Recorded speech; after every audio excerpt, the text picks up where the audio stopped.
if you're an architect, if you're a plumber, if you are a judge on an immigration court, I want you to think about what your job would look like if you put children first. The reason to do this is because this is good for all of us. It's not just good for kids. It's good for people who don't even like children at all. This is the best path forward as a society because we all pay the costs of that inattention and those harms that come to kids.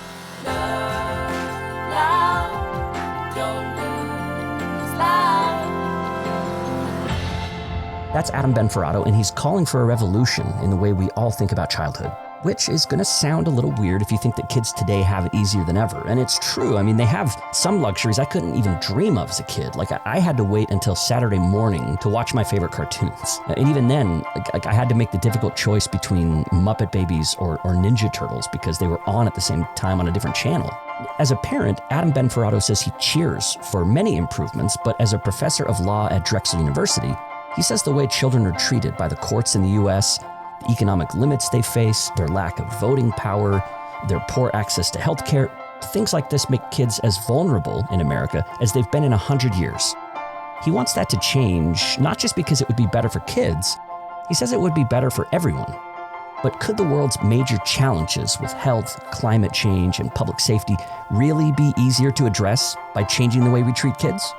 Adam Benforado says yes. That's why he wrote the book A Minor Revolution, How Prioritizing Kids Benefits Us All. And he's here to talk about it right now.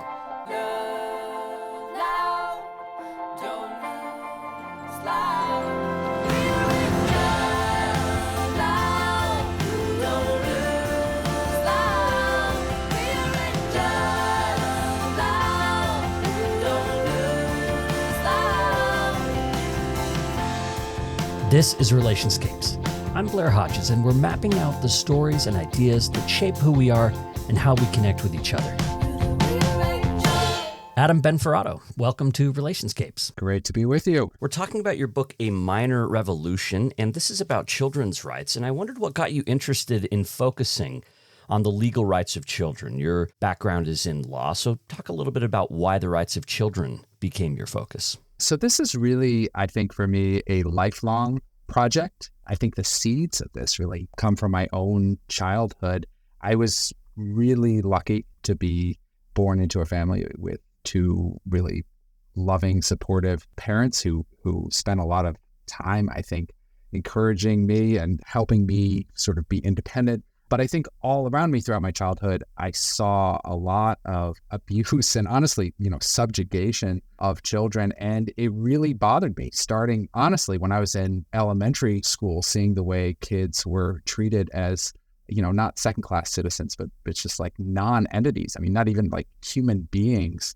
And I think I was also aware of sort of broader forces. So I think I was really aware of like the impact of wealth. I went from, I think I had, 1,200 square foot house. And in my early elementary years, I felt like the rich kid. And then I went to a kind of a wealthy neighborhood where, at fourth grade, one of my friends' fathers got like a limousine for the fourth grade birthday party. And suddenly I was like, oh my gosh, like, oh wow, I'm actually, my parents have like a beat up VW Beetle. And I'm like, I'm not wealthy. Like, I'm actually kind of worried about what my friends might think of my wealth, my family's wealth. And I think I was someone who really thought that I should vote when I was like in sixth grade. Like I didn't understand, maybe I don't know as much as this other person, but I know about the world. I have things I care about. Why shouldn't I have a say? I have a say in a whole bunch of other areas in my life. My parents listen when we're discussing like what we should have for dinner or whatever. And so I think it was those interactions and observations which informed my sense of like and desire to right some of the injustices that I saw. And I think that carried me to law school and certainly informed kind of the questions that I was interested in looking into and certainly the way I taught. And I'm, in terms of coming to children's rights, the type of legal scholars usually sort of fall into these two camps of either being like general human rights people who kind of focus over time on children's rights, or they are like practitioners who are working in like the child welfare system, and then they come in with this particular angle. And I'm funny because honestly, I was writing about all these different topics. Like I started out writing about like the role of corporations in society, and I teach criminal law. And in each of these subjects, though, I look at things through the lens of children. And so I'm very interested in, how corporations manipulate kids to use them as weapons against their parents. I'm very interested in criminal law on juvenile justice issues. Are you talking about breakfast cereal commercials and toy commercials?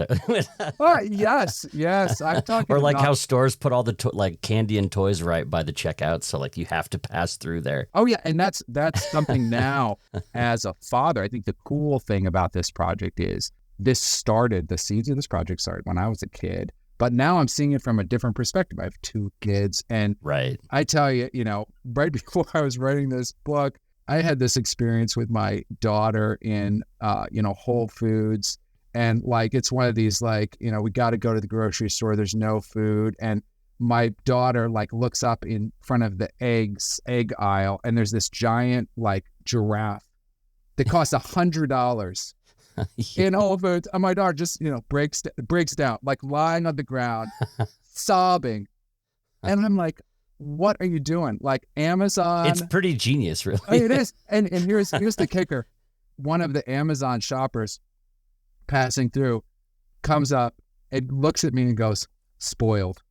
Yeah. She shakes her head. And I was like, oh my God, this is set up. This is just like this giant trap. Yeah. And what's brilliant about it is that no parents are going to buy the $100 giraffe. No. You're coming in for eggs. But you know what you might do to do the embarrassment is like buy the $10 little plushy, stuffed animal just to get out. That's right. Just to get out of that awkward social situation. I wondered, do you remember an example? You mentioned when you were like in elementary school, you saw children being treated as not even citizens at all. Do you remember anything in particular that stood out to you? You mentioned you wanted to vote in 6th grade as an example. Was there anything else that you saw like, wow, why are we kids being treated like this? Like, yeah, I mean, I think I thought about it in many circumstances. I think in elementary school, like learning that, my good friend's father like spanked him and being like, my friend he's a really smart, really nice person. We're no different. And he messes up in like little tiny ways. But like adults mess up all the time and no one hits them. And then like, moving on into becoming a law professor from that and being like, wow, like not suddenly being like, oh, this all makes sense, but actually like, wait a second, I teach criminal law and you can't hit a prisoner. Like someone who's a murderer, rapist, it's like prohibited under the Constitution from like formally beating people as a punishment.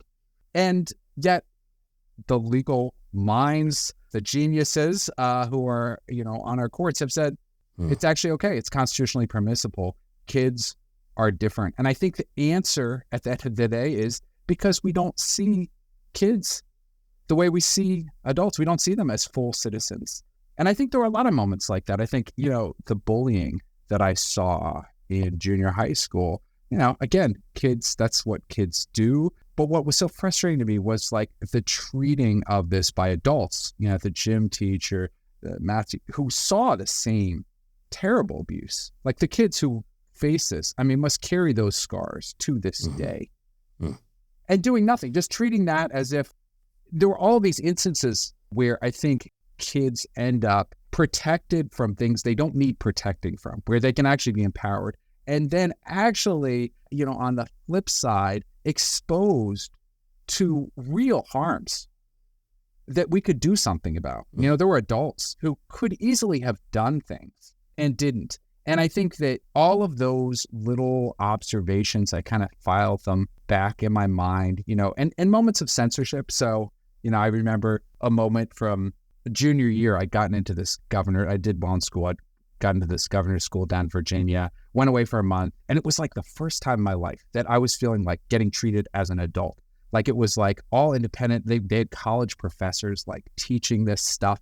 And you know what? I did all the reading. I read all the poetry. I did all the history. Like I did it all because I was like, this is interesting. And I want to be like engaged in these conversations. And I felt this whole month treated as an adult. And that was the final little party thing. And over the course of the term, there were people at governor's school who were like musicians. I played like rock bands. And so I formed this little band called Beans and Franks, and we wrote some songs.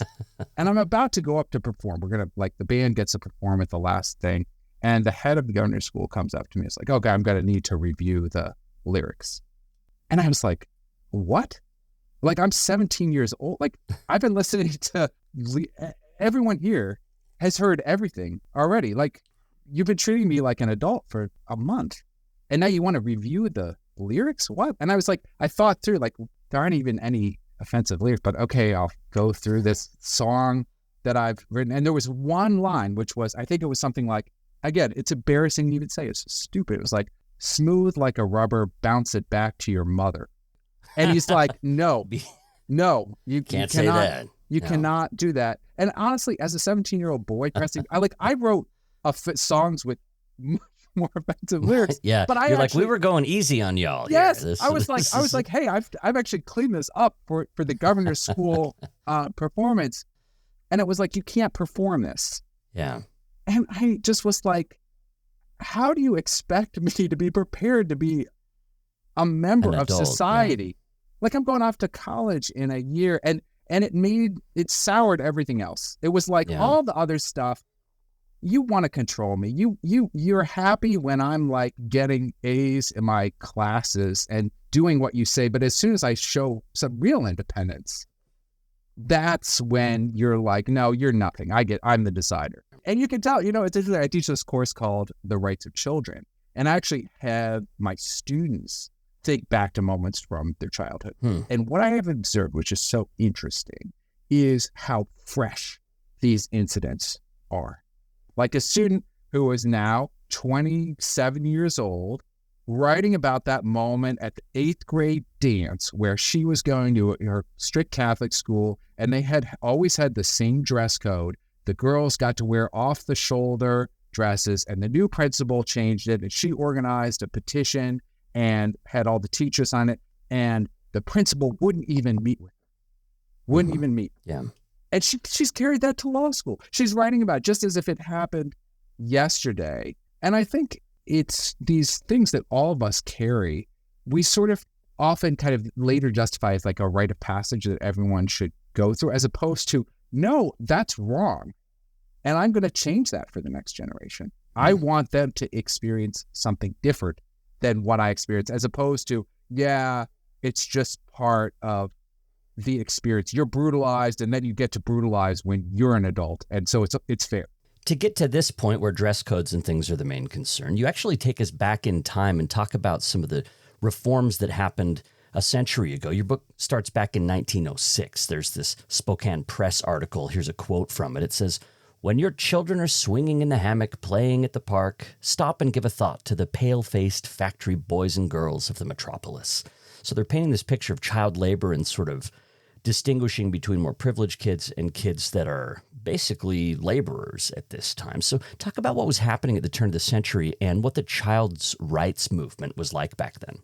Yeah, so I wanted to open the book kind of with this broader historical context, in part because this was this miraculous moment a little over 100 years ago, where coming out of the horrors of the Industrial Revolution, Americans, and these are really everyday Americans across the country, kind of came together and said, we need to do something about the plight of children. And we need to do something not simply because this is unfair to kids, but because we are setting ourselves up for failure as a nation. So when we fail to invest in the education of, 5 to 15-year-olds, that's setting us up to fail in the decades ahead.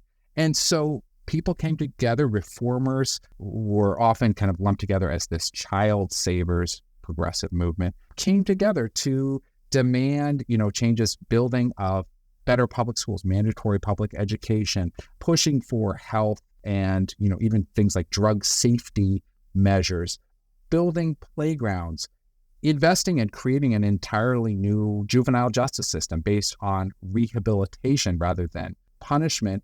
And I chose to go back and just pick up, honestly, kind of a random paper from 1906 to show just how much this energy was kind of pushing into every area of life. And so this is like this little 4-page paper from Washington State. And yet on literally every page, there's like 3 different articles about child-focused reforms. And I think what was miraculous about this was just how much was done. So by 1912, President Taft had created the first federal agency focused on the whole child, this Children's Bureau.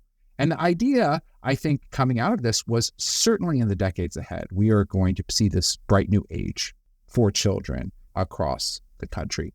And unfortunately, I think what we have seen over the course of the 20th century and then into the last couple of decades is not simply kind of slowing to a trudge, but in some cases, even backtracking on some things. So you started with this example of child labor, this excerpt from this article. Well, what have we seen over just the last couple of months?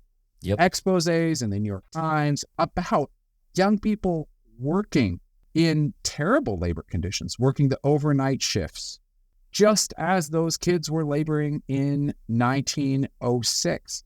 And the reasons that are given, justified, are just the same as were given in 1906. It's economic necessity. Coming out of the pandemic, we've had changes in the job market. And so we actually need to roll back job protections in our state. Businesses can't compete unless we let 15-year-olds continue to work. Or like families need the money. Like this is actually good for families instead of looking at how people aren't being paid living wages. Oh, let's make their children work. Huge. And it's something that I think, we see a little bit in fiction even. I'm halfway through a new book called Demon Copperhead. Really great if any listeners are looking for a new read. But it traces actually kind of the effects of the child welfare system, but also the fact that kids are picking tobacco in our fields. Like one of the historical examples that's in this 1906 newspaper is the plight of kids like rolling cigarettes in factories in New York City. Okay, well, they may not be doing that in New York City anymore, but down in North Carolina, kids today are picking tobacco in 100-degree heat. And they're getting, nicotine poisoning just like kids did 100 years ago. And often it's the most vulnerable kids. So it's migrant kids, it's kids whose parents are desperate for cash, and we're turning our back on them in a way. Unfortunately, I think this is a real indictment of the status quo. Is I think we're turning our backs more than people did 120 years ago. I think that the child labor movement was going in the right direction. There was a lot of work that they ultimately, there were exemptions, some of these child labor laws from 100 years ago. There were exemptions for farm workers, but they were making a lot of progress. Here, look at the last couple of months. We're backtracking. In a lot of areas, we're repealing labor protections for children. And we'll talk about some of the reasons why you think that's happening as we go here. Just to set the table as we get into some of the rights that you're arguing for, I want to point out that your book's not making philosophical arguments. You're arguing about pragmatic benefits. Yeah, I think that's one of the things that probably sets this book, and I think my approach, apart from some other rights scholars and rights advocates, is I'm not simply arguing that this is like a good thing to do for kids, right? It's not a natural rights. I think that's usually where people start, is like, hey, even if there were no benefit to the rest of us, this is the good thing to do. That's how we tend to think about rights. And I absolutely believe that is true for children. But I think that's never going to get us where we want to be. I think we need to make the strong case for why actually putting children first benefits all of us. And that's because so many social problems are best addressed if you focus on interventions, rehab in childhood. Ultimately, as a society, you always have to pay for things like crime, underemployment, poor health. And the question is simply, are you going to pay pennies on those preventative early interventions? Or are you going to pay many dollars on the back end when problems have already metastasized and hardened? It's a choice. Again, do you want to pay for school lunches for all kids? Or do you want to have kids who can't pay attention in school and don't graduate? And then you have a labor force who is underperforming and underemployed. You're going to have to pay for that triple bypass. There's no free option. And so really, this is also, I think, an answer to those critics who are worried that somehow this is a zero-sum game, that if you invest in kids, somehow you harm older Americans. No. When you invest in kids, you have healthier old people. You have old people who actually have more in their retirement accounts, who can take care of themselves. And so this is just, what is the best pathway for us as a society? Invest in kids. That's the core takeaway, I think, for the book. Right. And I want people to see that, because this isn't a book for parents. No. Per se. This is a book for all people. And the other point is, everyone's been a child. Whether Yes. you end up having kids later on, we've all been children. We've all experienced that. And the way that children are raised in our society affects everybody, not just parents. And so this isn't a book about parenting. I think that's a great point. And I think, unfortunately, kids and kids' issues and children's rights in this country have been framed as a parent's issue. And that's part of that story, that historical story of like, what happened to those early child savers, those early progressives? And one of the answers is, over the course of the 20th century, we lost this vision of like investing, empowering kids as a societal endeavor. And it shifted to this idea that no, raising up kids is solely the work of individual parents. It's don't tread on me parenting. Yeah, it's atomized. And so what has happened over the course of the 20th century, this was coming from popular culture, but it was also, I think, coming from our elite institutions. So the Supreme Court is coming out with really these groundbreaking opinions saying parents are ultimately in possession of a fundamental right to decide the destinies of their children in all of the important matters, whether that's religion, whether that's schooling, whether that's medical care.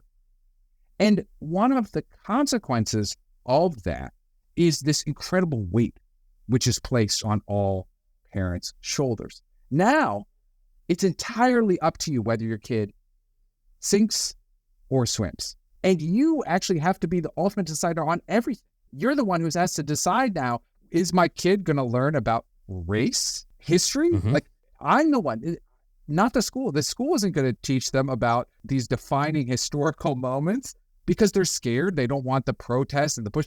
And the textbooks are being removed. These references, well, we got to leave the Holocaust. That's controversial. Let's take that out. And slavery, let's take that out. We'll leave it. We're not taking a position. We're not saying we're not going to. It's just up to individual parents to make these decisions. So suddenly you have to be a historian. Well, suddenly parents, you actually have to decide on medical care too. So you need to be a vaccine. Don't just take the vaccine schedule from the doctor. And no, you come up do with your research. own vaccine schedule. Yeah. Oh, you want to protect your kid from, lead and asbestos. Well, you do the research, and I will tell you, as a parent, it is exhausting. It's exhausting. It explains one of the reasons that parent burnout and unhappiness is so high in this country, as opposed to some of the studies that have been done comparatively. Parents who have nothing, who face incredible odds in Africa, are much, much, much happier as parents. Why? Because it's a collective endeavor. They don't have to do everything. They're not alone in these struggles. And unfortunately, I think that's the rub of the whole parents' rights movement is, okay, you get to decide, but being a parent, raising kids is so hard. You face so much. And there's less and less social supports. We'll talk about this in a later section of the interview here about early childhood and the right to investment. But let's start with the right to attachment. So you've laid out these particular rights for kids, and you kind of roll them out according to developmental stages of like where children are at. So you're following kind of best research on childhood development here. In the first years, the right to attachment is what you highlight in here. And one of the things that some of these earlier child advocates had wrong was the idea that parents shouldn't baby their babies, that they shouldn't coddle them, they should maintain a kind of detachment from them. And then there was this fascinating monkey experiment that people might have heard of. I think I heard about it as an undergraduate, where they had these monkeys and they had a mother that was like just this wire cage that would give them milk, and then also monkey that was like covered in fabric and felt, and it was comfortable. Yeah. And the baby monkeys would go to the milk mom and eat, but then they would always go back to the comfortable mom, and that's who they would bond with. And so the argument became, look, secure bonds, warm bonds, loving experiences, more nurturing type experiences are important. And you had a big scientific shift here, away from this detached parenting to close parenting. And you're arguing for more of that for kids. Yeah, and I argue, hey, this research has continued and now is incredibly incredibly robust on the value of early attachment with a primary caregiver. And it's actually been supplemented by work even showing kind of intergenerational effects on, in the context of rhesus monkeys. If you engage in that early deprivation, it actually can have intergenerational effects on these future monkey offspring.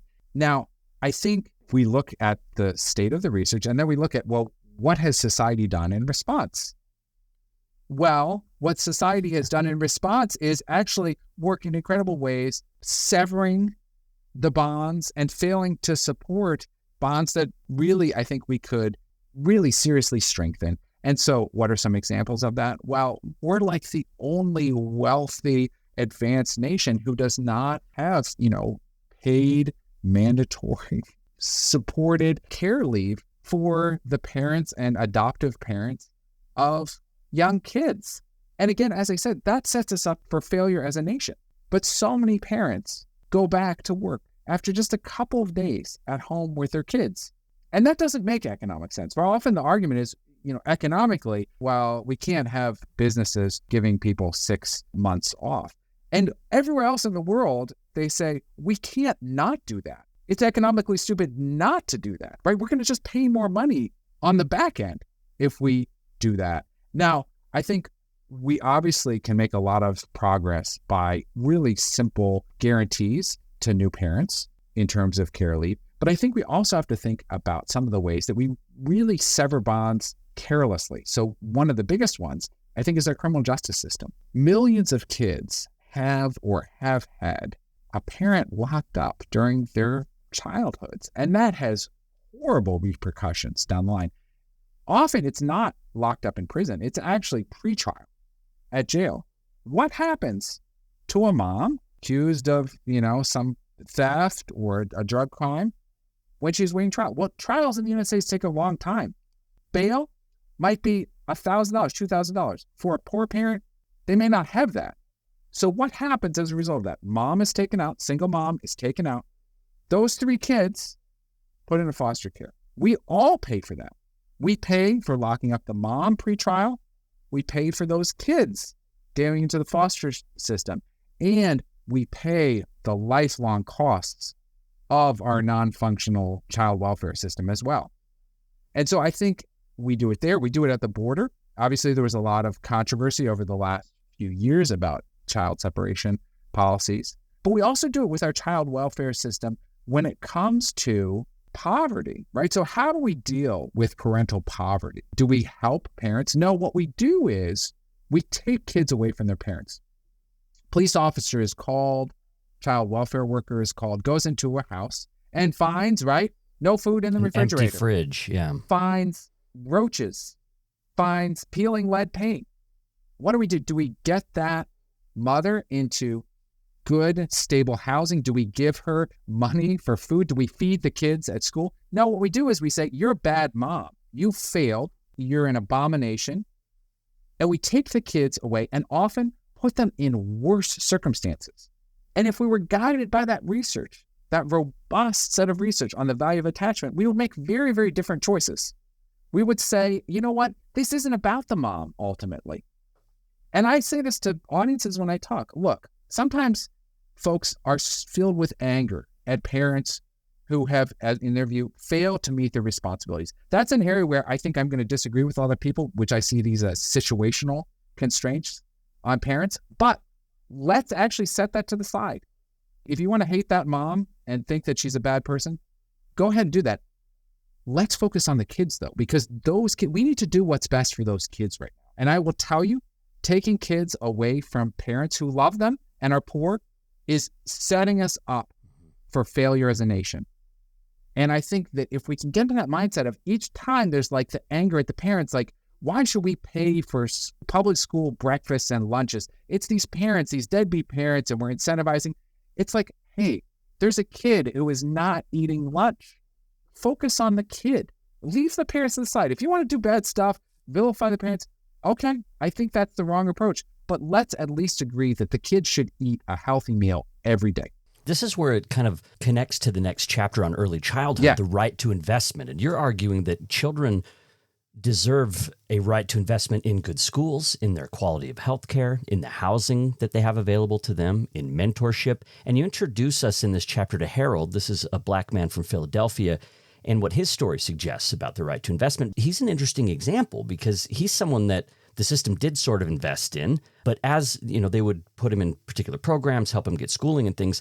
But as a black man, he witnessed this and saw himself he kind of won the lottery. Yeah, he describes himself as a unicorn. Yeah, a ton of other black kids didn't get these kind of investments. And so he's like, wait a minute, like the system is doing this on an individual level to kind of Band-Aid solution stuff, but not changing the overall system. And so Harold had mixed feelings about how he was invested in. Yeah, and I think, this was one of the most powerful interviews I did. It was just, I think, eye-opening in some ways for both of us in this conversation. But he remarked early on about this defining moment in his childhood where his parents, they just gotten kicked out of their house and they basically are homeless. And they're in downtown Philadelphia where I currently live, standing on a street corner. He's 6 years old. And it's just like trying to figure out, what are they going to do? Where are they going to sleep, get food, all this stuff. They're on a street corner. And he said he just saw as a white guy with his briefcase and everything about it, everything was just so perfect. It was the Rolex and everything, the just perfect suit and all this stuff. And he said this was the first moment when he was like, how is it that we are in the same city on the same day and my family has nothing and this person has everything? How is that? And I think there was this innocence and also profound insight in that moment of wait a second, all of us walk by this all the time. We're the country with the most billionaires in the world. And we also have 1 in 6 or 7 kids is living below the poverty line. That's 11 million kids. We have 700 billionaires. And our Fortune 500 companies made something like $16 trillion in revenue. We have 11 million kids living in poverty. And again, right, that's not simply a moral abomination. That's setting us up for economic and social failure in the years ahead. And I think, as you point out, one of the really fascinating things about Harold's account of his life is that he was being held up as he moved through childhood as a success story, right? So the local news wanted to do a profile. He gets into Wharton. It's this is great. The kid from the ghetto has made it out against the odds. And he was like, you are telling a story about your own failure. Because there was me, but then there were all of my classmates who you neglected. And I think he forced it, and he struggled with this, honestly, of why me? It's a survivor's guilt kind of. Yeah, it was. Yeah. It was very much. And a sense of wait, why me though? Why is it that we only invest in the diamonds in the rough? And we even see this, I think, in some academic work on inequality, is this idea of we need to figure out the diamonds in the rough. And I think my argument, certainly Harold's insight, is no, we need to help all children, not just the ones who end up at Harvard or Wharton or who end up being inventors. Or all of these kids could benefit from our investment. But we see that both in early childhood and we see that at the end. Even some of the debates about, and we can talk about this later, but, student loan forgiveness and all, we need to invest in kids also who do not go to college. And I think a lot, even liberals get really worked up about hey, we need to pay for, well, some people aren't going to go to college, and we really heavily subsidize, even without any actions by Biden, we really heavily subsidize people going to college. We do virtually nothing for kids who aren't. And that sets us up, again, for failure as a nation. It's a rising tide lifts all boats kind of approach, right? So, again, in this chapter, Right to Investment, you're looking at ways that early education can be better invested in, healthcare opportunities, housing, as I mentioned. So those are just some of the areas that you talk about in Right to Investment. Let's look at the next chapter on late childhood. And this is where you talk about a right to community. And we've touched on this a little bit already. This is where you really emphasize the parental rights movement and what that's done. You introduce us to an extreme example here of how dedication to parental rights can lead to trauma and abuse. And this is an Amish family who basically gifted their children to this predatory abuser. And as parents could just make these kind of decisions that put their children at extreme risk. And you talk about how this is similar to or connected to homeschooling. Not that you're not condemning homeschooling as a thing. You're just, but you're connecting it to these other issues where parents have control over their children's relationships, over how their education is, how their health care and medical care is, and parents get the final say in a lot of these things. So talk about how that connects to this right to community is what this chapter is called. Yeah. So I think, I chose this really ready to acknowledge. I mean, it's an extreme example of like literally gifting your daughters to a predator and thinking that that was actually a completely legitimate thing to do. And I argue that comes from our culture, which really treats children as property. And in some ways, again, I like to trace history here. If you go back to the ancient Roman Republic, coming across into the early modern period in England, and then being brought over to the colonies, this consistent idea of kids belong to their parents, and their labor belongs to their parents, and their bodies belong to their parents, and tracing, right, the effects of that. I was shocked by the custody thing. You pointed out that the word custody is used for prisoners who are in custody, property is in custody, and custody of children. It's a property thing. Yeah. And I think it's something that works out just fine for a lot of kids whose parents make good decisions and have, it's fine. It's your parents actually do have, they often love you very much. They try to make good decisions.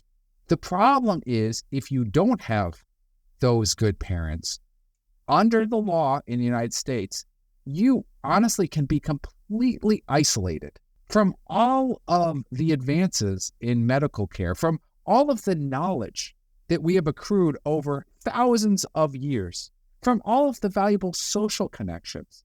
Your parents really can keep you locked on their compound with no access to education, with no access to medicine, with no access to human contact legally in the United States.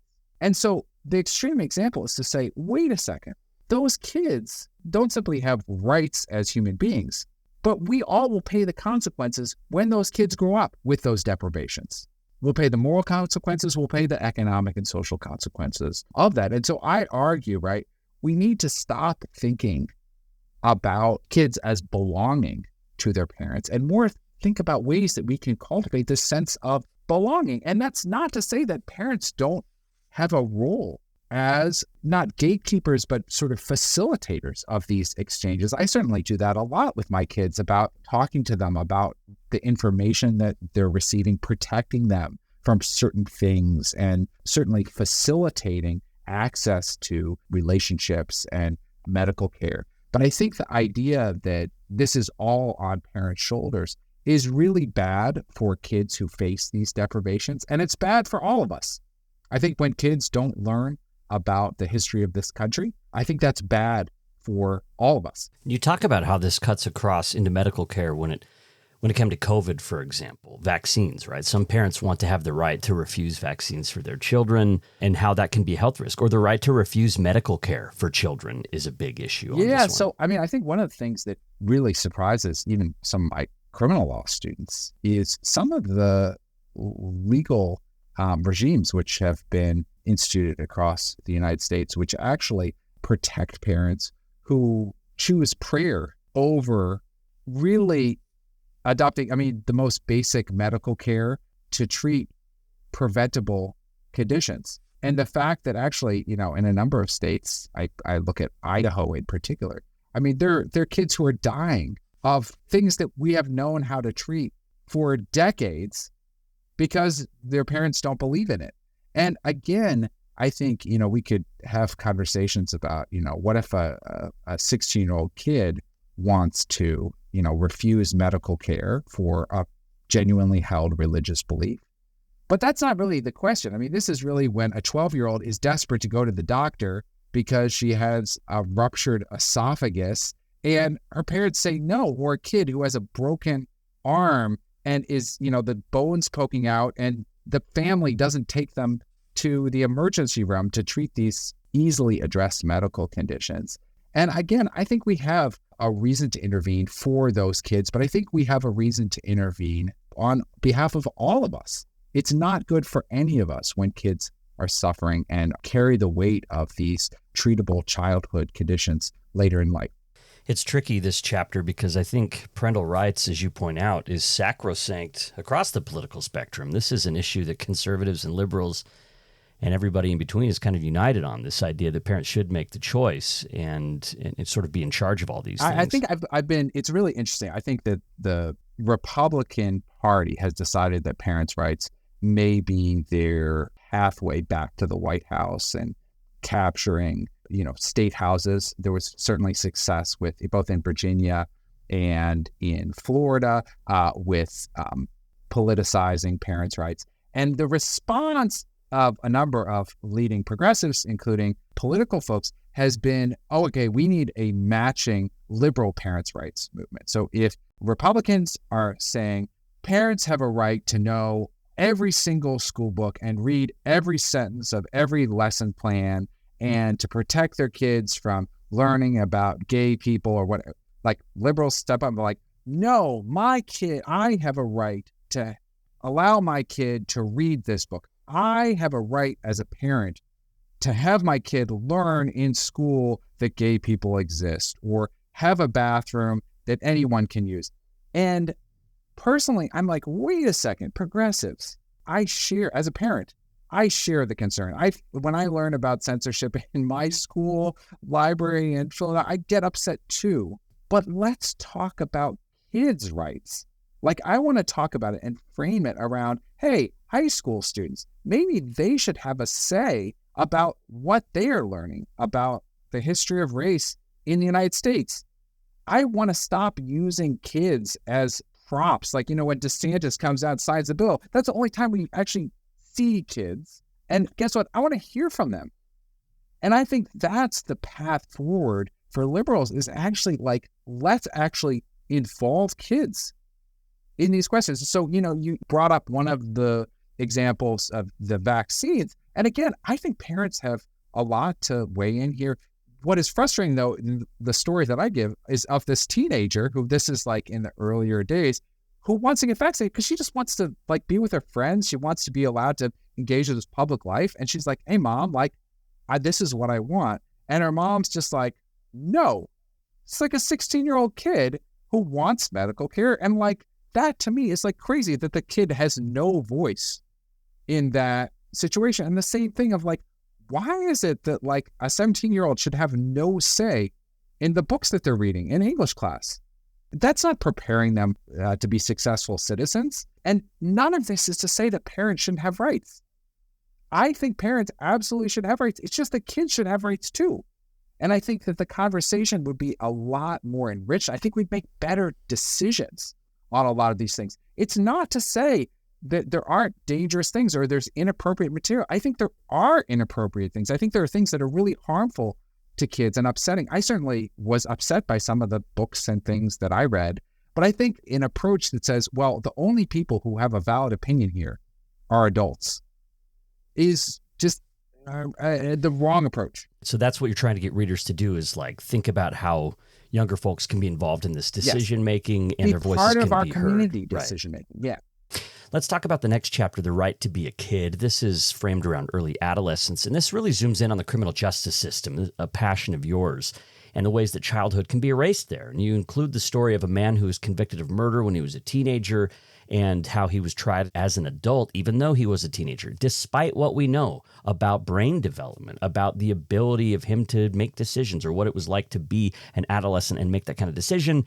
So what did that story do for you in this chapter? Yeah, so I think, my last book, Unfair, was about sort of injustice in our criminal justice system and focused on different biases and things that come into every stage of the normal criminal case. And so I think I was very familiar with wrongful convictions and sort of the injustice that can come from that. And this conversation that I had with this now middle-aged man, I talked to him when he was in his 40s, reflecting back, I think really reveals a different type of injustice. So this man, Ghani, is very forthright about the fact that he did the crime.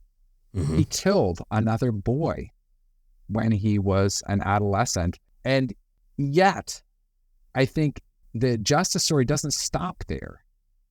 What was so profoundly unjust about this was failing to understand what brought this young man to commit this atrocious act. And he readily acknowledges the harm that came from that, and the failure to understand that people change, that the person who is 15 is not the same person as the person who is 45, and the harshness of giving up on someone and condemning someone for what they do, anything that they do, when they're 15. And this young man was given in Pennsylvania life without the possibility of parole. He was basically condemned. You are going to live in a box until you die at age 15 or 16. And we are a country that prohibits cruel and unusual punishment, right? It's right there in the 8th Amendment. And yet we said to this young man, who basically was a prisoner of a drug gang, locked in a crack house, dealing crack through, the mail slot, we've given up, and we are going to put you in a box, a 9x7 box, until you die, decades in the future. And it was only because the Supreme Court changed the legal landscape that he was eventually released, when the Supreme Court said, actually, someone who commits a crime before age 18 cannot get a mandatory sentence of life without the possibility of parole. He was released decades later. And what I want us, I think, to do in this chapter is to realize that children have a right to remain a kid, to enjoy that halo of childhood, even when they make terrible mistakes. And that's hard for us. But I think if you look at the data that comes out of psychology and neuroscience, you start to see what adolescence is. It's a necessary step, but it's a challenging one. It's one where our brains are developed in certain ways, but not in others. And so we can make mistakes. And what we need to, as a society, do is try to allow for those mistakes. That's part of growing up, in ways that are less devastating, that prevent young men from joining drug gangs and killing people, but also that mitigate the harm of treating one mistake, again, a very bad mistake, as a reason to condemn an individual for the rest of their life. And I go back to, some of the mistakes that I made that luckily did not have life or death consequences. Yeah, same. But you and me are both white guys too, and yes. you talk about how that makes a difference too, like how racist this system often is, people being prosecuted as adults. Huge. I mean, I think about one of the smartest guys that I know. I met him first day at Harvard Law School, grew up in Pennsylvania, and we're talking early in the first semester of law school about an experience that he had. And again, he was just the most charming, brilliant guy, went to Harvard undergrad, and he was coming home, I think he was in Pottstown one day from football practice, and he had all his football gear in a bag over his shoulder. And I think he'd already gotten in early at Harvard. He's like running home because he's late. And he's like the nicest, most responsive. He's probably running home to get home early for, dinner or something. Yeah. Cops pull up, chase him down, throw him up against a chain because there's been a burglary. And in that moment, that could have been it. That could have been it. And that experience never, ever happened to me as a kid. I never, and the simple answer is, I have white skin. Did I run with bags? Was I wearing hoodies? Yes, all of those things were true of me. In fact, we could go back to my poor fashion choices as a teenager. All those things were true, but that never happened to me. And that aligns, I think, with the research that young Black kids do not enjoy that halo of childhood. They are adultified very early on, and that has consequences where, misbehaving at school, white kids more likely to be suspended, yes. More likely to have repercussions, yeah. And then if it's a more serious thing, intervention of the police. And once you're into the police system, right, more harsh treatment. And this is true of girls too, right? So we see, actually, it can be a real problem with girls who have been sexually trafficked. A white girl is treated as a victim. A Black girl's like, well, you're a prostitute. Mm-hmm. And That means how the police treat you. That means how even courts will treat you. And I think we need to really think hard about ways that we can ensure that all children are treated as kids. Yeah, you talk about like these juvenile courts where kids are involved in the process, Yeah, right? As and I an think example of this. To me, that's, I think, one of the ways that we can move forward is getting back to that early 20th century idea that, hey, kids are different and we should really focus on rehabilitation. Yeah. And on diverting kids to a different system that's focused on, hey, kids are changeable. They make mistakes. They may need to have changes in their lives. And we can do that because kids are really malleable in this period. And I think that's one of the reasons I throw my support behind diversion programs and some of the cool new ideas to try to make interventions on kids whose life are starting to go down paths that can lead to very serious consequences. Yeah, in your Right to Be Heard chapter, you talk about actual court systems where juveniles get to be part of the process, like judging their peers. It's a real jury of their peers. Yeah. And so I think in this next chapter, the focus here, if the previous chapter was on ways that I think we adultify kids in circumstances and treat them as adults in circumstances where they're ill prepared for that, we really need to protect them. This is a chapter about other ways in which we infantilize kids when they actually really have the ability to do a lot more than we give them credit. And again, I am driven by the psychology and neuroscience literature here. And I think there's this really interesting thing. We tend to think about the brain as this like balloon that kind of just gets bigger and bigger and bigger over the course of development.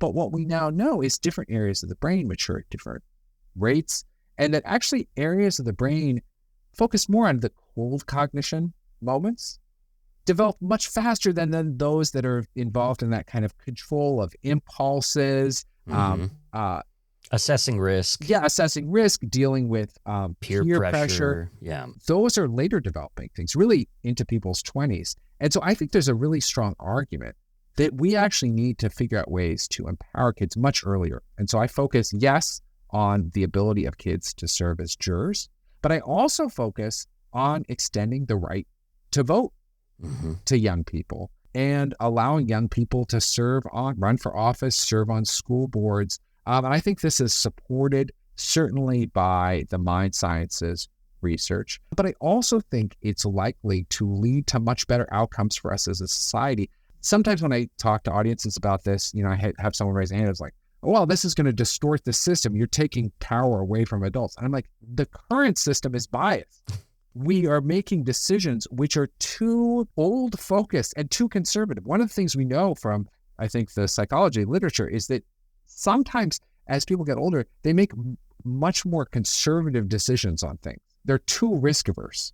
And while risk aversion can be beneficial under certain circumstances, it actually can be the most dangerous thing you can do, particularly when things are rapidly changing and you have new problems. I often get the pushback when I talk about this of, well, okay, maybe that's true that, kids actually do have the capacity to deal with these things, but they don't have the life experience. And I'm like, what do you think are the most pressing issues today? Okay, well, it's like, how to regulate social media and trans rights and racial justice and climate change. I'm like, wait. And I stop and I'm like, okay, hold on.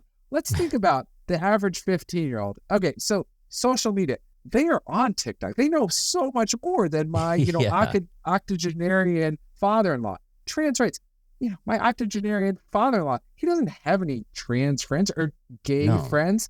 Right. Racial justice. The youngest generation is the most diverse, multicultural generation America's ever seen. Let's talk about climate change. Well, that 85-year-old is going to be long dead as the worst effects of climate change ravage the United States. That 15-year-old is going to be living through those floods and forest fires and the civil unrest around the world that is coming down the pipeline and has no ability to choose the leaders who will make decisions today that will affect them for the rest of their life. And I think, again, that's not democracy. Democracy is about people who have a stake in the decisions, political decisions, having a say in those decisions. Right.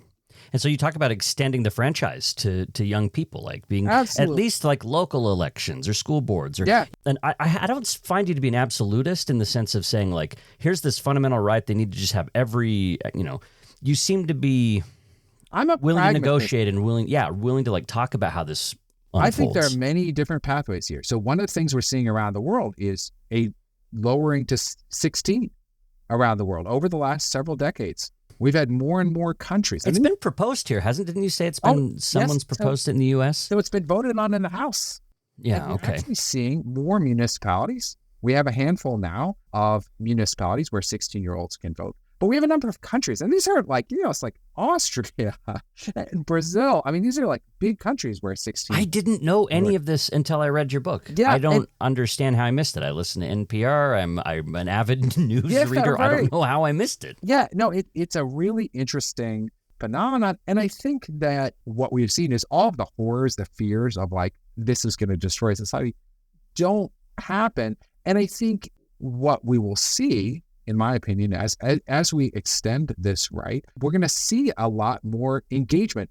And I think this, in some ways, is a solution out of some of the gridlock. I think bringing in new voices and new voters is actually a great way to actually move forward on some of these intractable problems that we don't have. I think young people can actually help us move away from this period of political polarization, in part because I think young people are more changeable and are less doctrinaire on a lot of these issues. I interviewed this young man who because of a loophole in the law, ran for governor.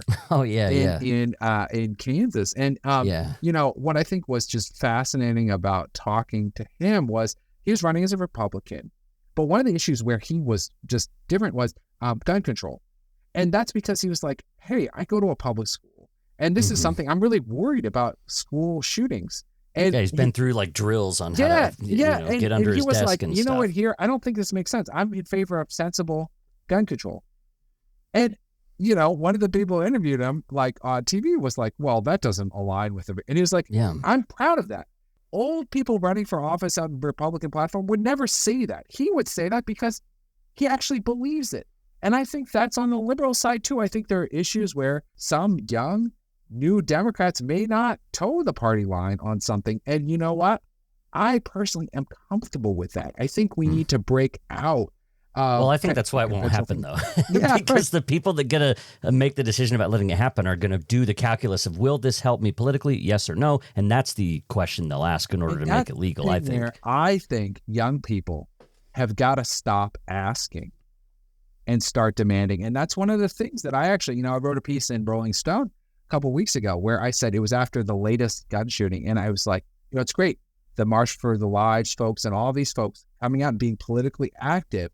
But my argument is stop marching to try to get adults to act on gun control or act on climate change and to get out there marching for the right to vote. The adults are not going to save you. You need to exercise that protest power to demand power, because until you have power, those in power are not going to listen to you. And so, again, I think this is something, I'm optimistic. I think this is something we're going to see a lot of changes in my lifetime. This is one of the areas I'm most excited about, is lowering the voting age. Well, you have my hope, and I'd love to see it, but time will tell. I could talk more and more about that. I'll be back on the show in 20 years. Yes. Okay, good. Conversation. Cool. All right. We're talking with Adam Benforado about the book, A Minor Revolution, How Prioritizing Kids Benefits Us All. And Adam also mentioned the book, Unfair, The New Science of Criminal Injustice. That's also a great one. And Adam is a professor of law at the Drexel University Klein School of Law. All right. Let's talk about on the cusp of adulthood. This is the right to start fresh. So this chapter has a lot to say about how economic conditions are harder for younger folks today than there were even just a few decades ago. So people are economically less well off right now. The economy's looking harder, wages stagnating, inflation is happening, college debt is ballooning. And so, back in the 50s or 60s, there might be a guy who could marry his partner and be the sole breadwinner and have kids and buy a house really early and do all these things. These opportunities aren't on the table anymore. So this chapter talks about trying to get younger people off on the right foot at this cusp of adulthood when it comes to job choice, when it comes to mobility, when it comes to inheritance. So talk about this chapter a little bit. Yeah. So, I think this really focuses on the popular perception that, okay, childhood maybe is tough because you belong to someone else, but once you become an adult, suddenly the shackles are off and you're free. The world is your oyster. And especially in America, you are the freest of the free. You've got bootstraps, you can pull them. Yep. Right? Live where you want, control your destiny, do what you want, marry who you want. And what I look at is all of the ways that we actually have locked young people in. We've already determined the trajectory of their life before they even get to that. And so I look at the ways how we capitalize or fail to capitalize people's, professional development. So, right, we could make a decision as a society that, hey, you're a future worker in the United States of America, and so we will pay for your training and your education until you are finished and you're ready to work. That's the bargain that we make. But instead we say, no. You who have no money will self-finance your education to the tune of $100,000, $150,000, and you will pay that off for the rest of your life. Maybe actually you'll do it by joining the military and paying it off that way. But somehow you're going to start life in the red. And actually, I had this moment, I think I cut out of the book, but it was actually right before I went to law school. I finished undergrad. I got into law school, and I wasn't quite ready to go. And I took a deferment for a year, and I went over my then girlfriend. Parents had bought the 16th century farmhouse outside of London. And I was like, I'm going to go and kind of work renovating this house. And there were some professional builders who were also doing things that year. And I remember being out, and I was like cleaning off bricks to fix up this like lintel with this guy. And we started talking. I was like, hey, so you're going to law school? Oh, you're going to Harvard. And he was like, so how much is that going to cost? And I was like, I don't even really know. I think it's like, $50,000 or $60,000 a year. And he suddenly was like, Adam, you cannot do this. Like life, and let me tell you, I'm 50 years old. Like there's so many things that come up in life. You don't, people get sick, you get someone pregnant. Like there's just, you can't start life in the red. That's madness. Like this is and honestly, I got into law school. Everyone to that moment had just been like, this is the best thing. Everything's great. Of course, everyone goes onto debt. And that was the only person who was like, this is crazy. What a stupid system. Because life throws things at you. And the truth is, like, he was speaking the truth. It is mad to put people down, have the weight of hundreds of thousands of dollars of debt to start out life. And it's particularly unfair, as I point out, to do this based on sort of the different economic situations people find themselves in. One of the areas that I focus on is not simply how we lock people in with debt, but also how we lock them in geographically. Because coming out of college, you cannot take that job in San Francisco unless you already have existing family wealth. Why? Because think about how much money you need. You need the money for the first and last month's rent and the security deposit. And that means you need like $8,000 starting out. A lot of young people who are from poor families, they can get the job. They went to the good college. They get the job, but they cannot move there. And that's really different, I think, from previous generations. It wasn't just a myth, the idea that you move where the opportunity was. That was a reality in America, right? You move where the jobs are. Go west, young man. That people really did do that, but they cannot do that. And again, that's bad for America. We need workers where the jobs are. We don't need workers stagnating in areas of the country where there are no jobs. We need them moving out to the Bay Area where the jobs are. That increases our GDP. But they cannot do that based on the choices. And a lot of those choices are things that seem to have nothing to do with young people. They seem to be things like zoning laws. Like, okay, well, like well, it makes sense that any new construction in this city needs to have parking. Well, what does that do? That limits housing for those young people. And that means that they do not move there. And that keeps those houses for those older people skyrocketing property values. But you think about, some of the rules about licensing.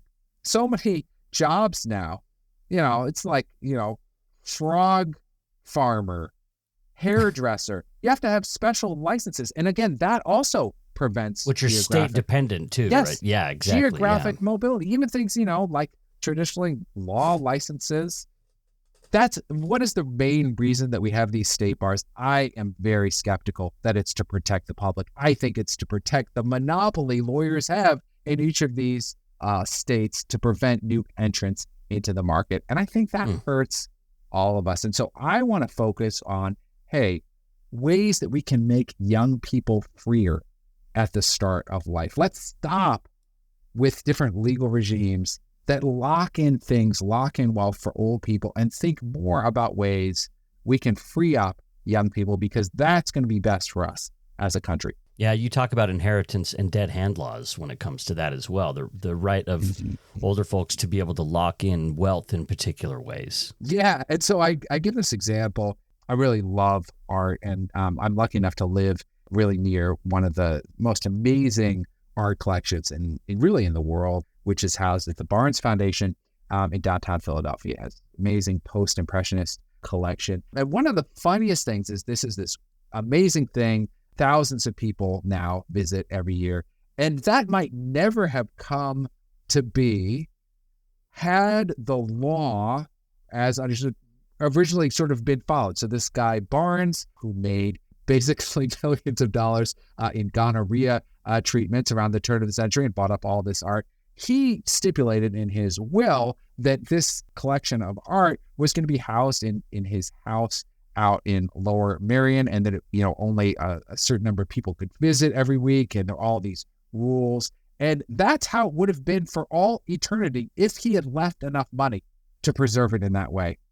But the fact of the matter is he wasn't. He didn't leave enough money. And so, through the court system, this amazing collection was moved to downtown Philadelphia. It was placed in this, in my opinion, much better space. And now thousands and thousands more Americans and people around the world get to see this groundbreaking work. And I think this is an area where I think we need to focus more on the benefits to the living than the rights of the dead. And this is actually not a new notion. I have this wonderful quote from Thomas Jefferson, actually, in the book, in which he said the same thing. And he was fighting down in Virginia, hundreds of years ago, to end some of this dead hand control, to focus on making a country that was looking forward and looking out for the benefits of those who were walking on our streets today.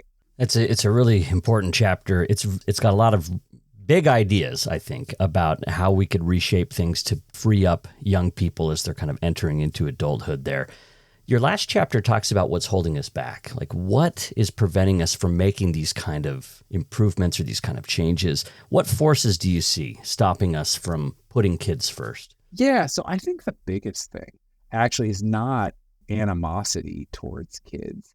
It's actually just not noticing the ways in which our decisions negatively impact children. And so I talk about this example from my own life. I bought I mentioned that year that I spent working as a builder, and I certainly like renovating and doing that kind of work. So I bought this row house in downtown Philadelphia and noticed very early on that there was like a weird looking lead service line in the basement. And what I knew about environmental contaminants, I called up Philadelphia Water and I said, hey, before I move in here with my 2-year-old, I want to make sure that the water is okay. Had the technician come out, and he looked and said, oh, yeah, came down the basement. We looked at the pipes, and he said, hey, look, I'm going to tell you here, it's going to be fine, because unlike Flint, here in Philadelphia, we treat our water.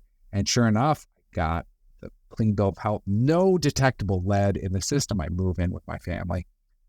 And my dad then sends me a note. He says, hey, Adam, there's this new nonprofit that's actually collecting some data here. And I know you already got your water tested, but just would be potentially helpful to them to get it. And I said, okay, sure, I'll let them retest it. Get it retested. We go on vacation. We come back. I have a letter from Dr. Mark Edwards, who was one of the individuals who was involved in identifying problems in Flint and elsewhere in the United States. And it says, you have a high lead level in your water.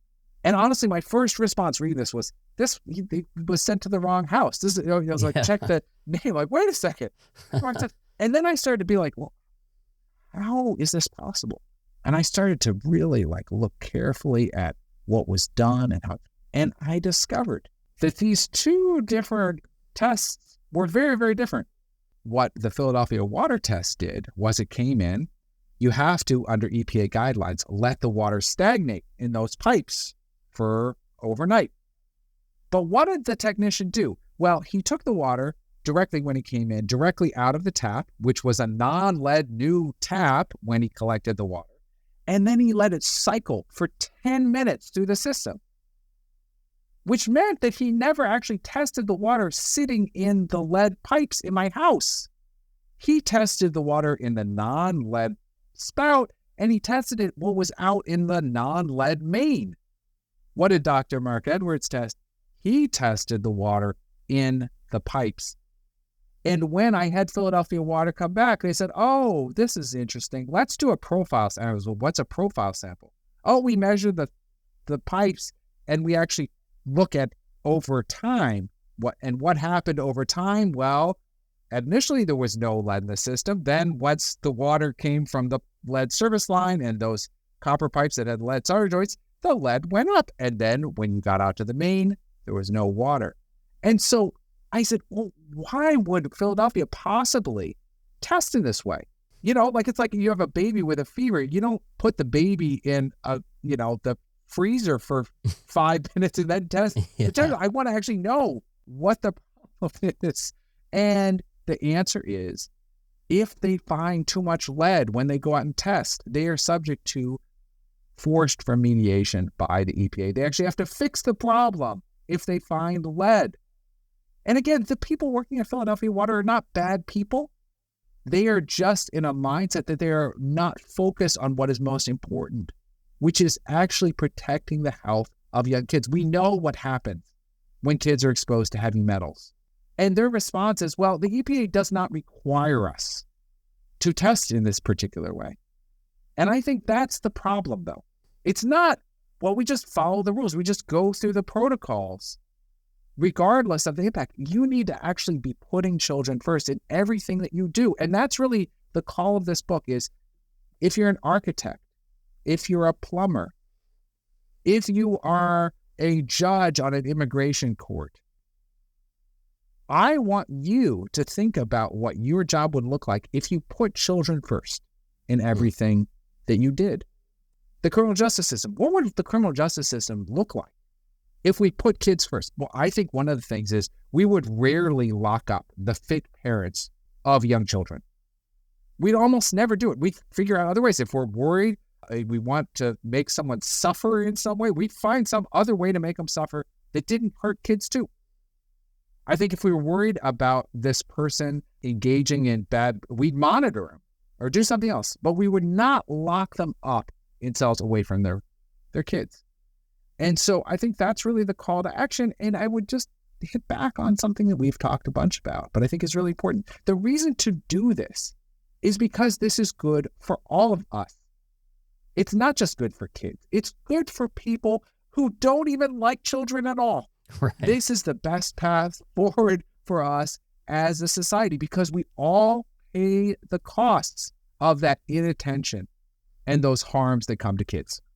That's Adam Benforado, professor of law at the Drexel University Klein School of Law. You can also check out his writing in places like the New York Times, Washington Post, Rolling Stone, Scientific American, Slate, The Atlantic, and all sorts of other places. We're talking about the book A Minor Revolution, How Prioritizing Kids Benefits Us All.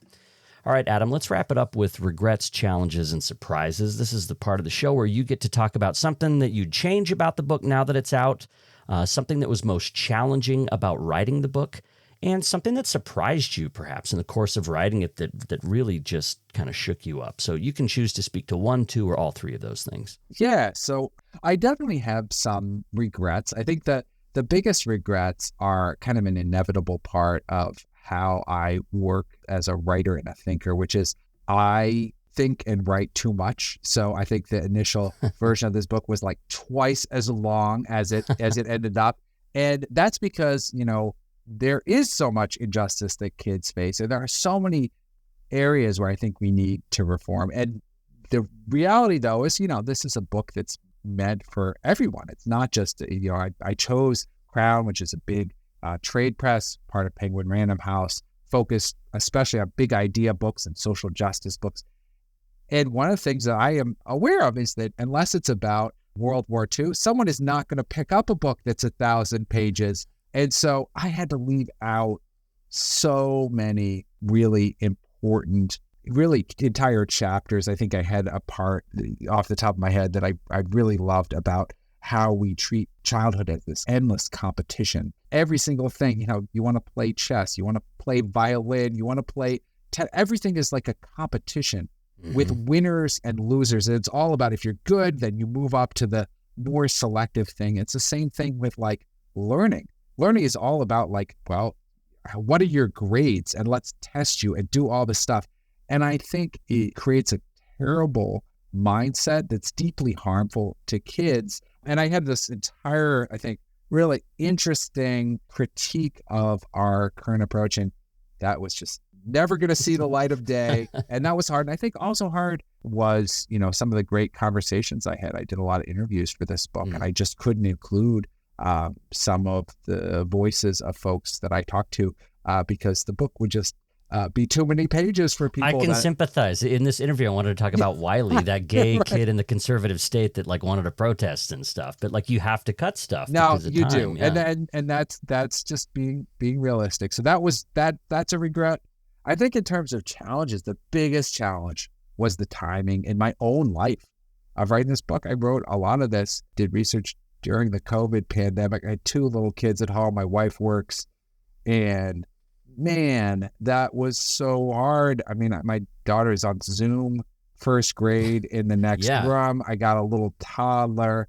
My wife's upstairs seeing patients on Zoom and dealing with, also living downtown. It was like, the social justice, anti-racism, policing. Yeah, 2020. Protests that were on my street outside. And I would be just dealing with all this just frustration and sadness and worry. And I'd be like, okay, so I just put the kids to bed, and I feel that it's like, why don't you go write about the plight of children upstairs and like the wonderful future we're going to give them? And man, that was just so hard. I think the other thing that was hard was I had a lot of experience writing, doing research, all this stuff. I hadn't ever really interviewed people, and that was really, really hard. I mean, it was the most rewarding. You talk about surprises. The surprises came from the interviews, these beautiful, poignant, hard moments came from talking to people, talking to actual children, but also talking to people reflecting on their childhoods. And I didn't know how to do that necessarily. I probably still don't know how to do that, but wow, that is a powerful thing. And learning how to talk to someone about, the hardest moment. We didn't talk about it, but, one of the set of folks I talked to were 2 young people whose parents, were locked up when they were 3 and 6 years old. Yeah. Caught up in like a drug conspiracy and given long sentences. And talking to people about like the most traumatic thing that happened to them, that it's still, the repercussions are being felt today. I'm a sensitive person, and like, I think we all learn how to interview and how to do that. I think when I was tearing up, like I'm going to tear up right along with the person I'm interviewing. And I think some people who take journalistic approaches, like they maintain that wall. And I think for me, I really felt for them. And I think I showed that on my face. And I think that allowed us, at least me, to kind of hear some things and get deeper into some of the issues that I talked about. Writing books is hard, and this is the hardest one. This is the hardest project I've done, but it's also the one I care the most about. I think this is the thing. If I can make any progress in the world, this is the thing that matters the most. Well, I'm rooting for it, Adam. It's a great book, and it's made me rethink even ways that I interact with my kids, ways that I think about my own childhood. Again, this is a book that people, whether they have kids or not, could really benefit from reading. So I just want to say thanks for writing it, and it's been a pleasure. It was a wonderful conversation. Thanks for having me.